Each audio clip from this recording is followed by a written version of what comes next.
যখন আমরা page setup করতে যাব এটা 0 করে তারপরে আমরা পেজ সেটআপ করব। এখানে আমরা পেজ সেটআপের অপশনটি দেখতে পাচ্ছি এবং আমরা এখানে কর্নারে একটু ক্লিক করব। কর্নারে ক্লিক করার পরে আমাদের এরকম একটি ডায়লগ বক্স চলে আসবে এবং সেখানে আমাদের পেপার নামে একটি অপশন আছে, সেটিতে আমরা ক্লিক করলাম। ক্লিক করার পর এখানে একটু লক্ষ্য করি যে পেপার সাইজ লেখা আছে, আপনারা লক্ষ্য করেন। পেপার সাইজের ভিতরে আমরা জাস্ট একটা ক্লিক করব এবং ক্লিক করে এখান থেকে আমরা A4টা প্রথমে নেব। এই যে A4 আমরা নিলাম, যেতে হবে মার্জিনে। আমরা মার্জিনটা নিব, এই মার্জিনে একটা ক্লিক করব। মার্জিনে ক্লিক করার পরে আমরা লক্ষ্য করি এখানে টপ যে অপশন একটু আগে আলোচনা করলাম, সেই টপ অপশন থেকে আমাদের ঠিক টপে যত ইঞ্চি আমরা মার্জিন চাই, হ্যাঁ আমাদের প্রয়োজন ঠিক সেটুকুই আমরা নেব। ধরে নিই আমরা এখানে আমরা 1.5 চাচ্ছি, তাহলে আমরা এখানে 1.5 আমরা এই উপরের আপ অ্যারোতে ক্লিক করে আমরা এটা নিতে পারি। এবং যদি আমরা বটমে চেঞ্জ করতে চাই তাহলে একইভাবে আমরা আপে ক্লিক করে আমরা এটা এইভাবে নিতে পারি। 1.5 নিলাম, লেফটে আমরা একটু বাড়িয়ে নিই, আপ করে দিই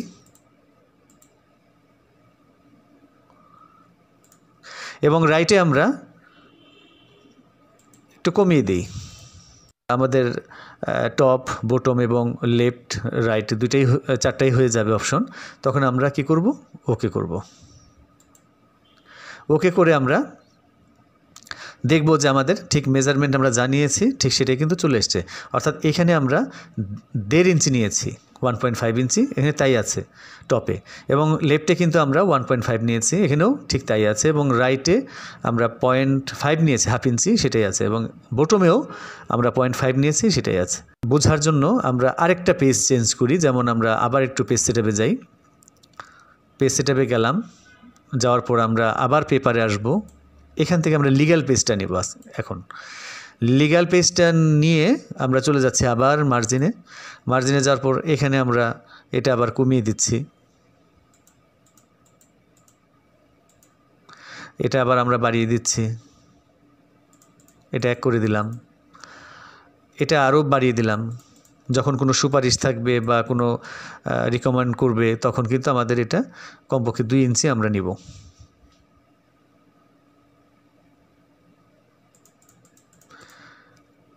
এখন আমরা ওকে করব।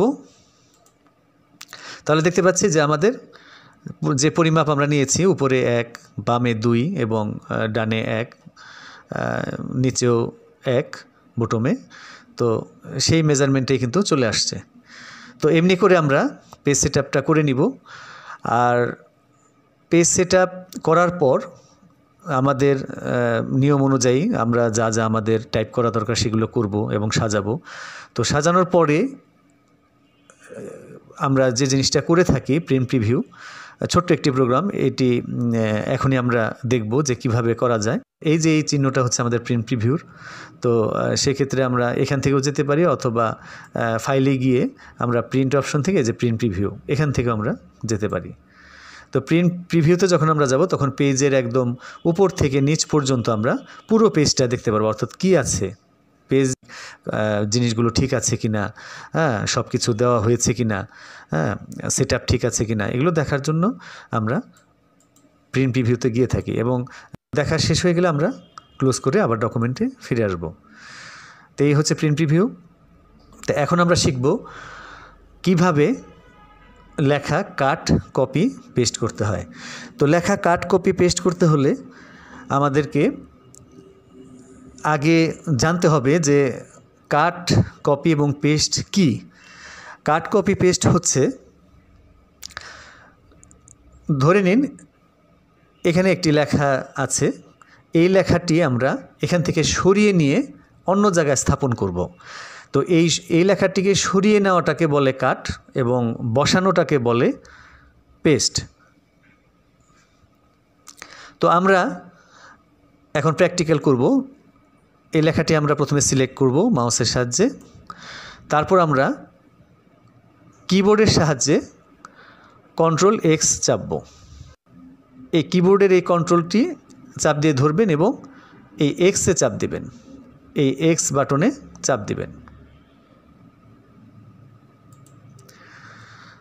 তো আমরা কন্ট্রোল এক্স চাপ দিলাম, তাহলে কি হলো, লেখাটি কিন্তু চলে গেল।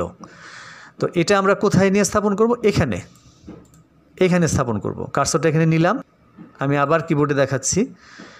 এখানে কন্ট্রোল যে বাটনটি আছে সেটি চাপ দিয়ে ধরবেন এবং ভি চাপ দিবেন, তাহলেই ঠিক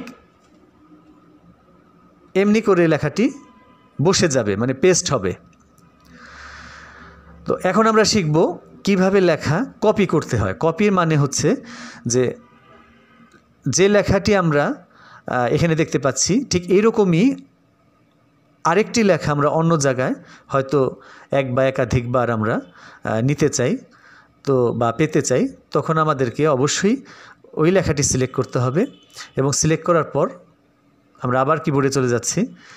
কিবোর্ডের মাধ্যমে কন্ট্রোল সি চাপতে হবে, অর্থাৎ এই কন্ট্রোল বাটনটি চাপ দিয়ে ধরবেন, তারপরে আপনারা সি চাপ দিবেন, তাহলে আপনারা কপি করতে পারবেন। আমিও কপি করে নিচ্ছি, কন্ট্রোল সি। এটা কপি হয়ে গেছে। কপি করলে এই লেখাটা এখান থেকে সরবে না, এটা এখানেই থাকবে। এখন আমি নিচে নিয়ে পেস্ট করব, অর্থাৎ কিবোর্ডের কন্ট্রোল এবং ভি, অর্থাৎ কন্ট্রোল বাটনটি চাপবেন, তারপর ভি চাপবেন,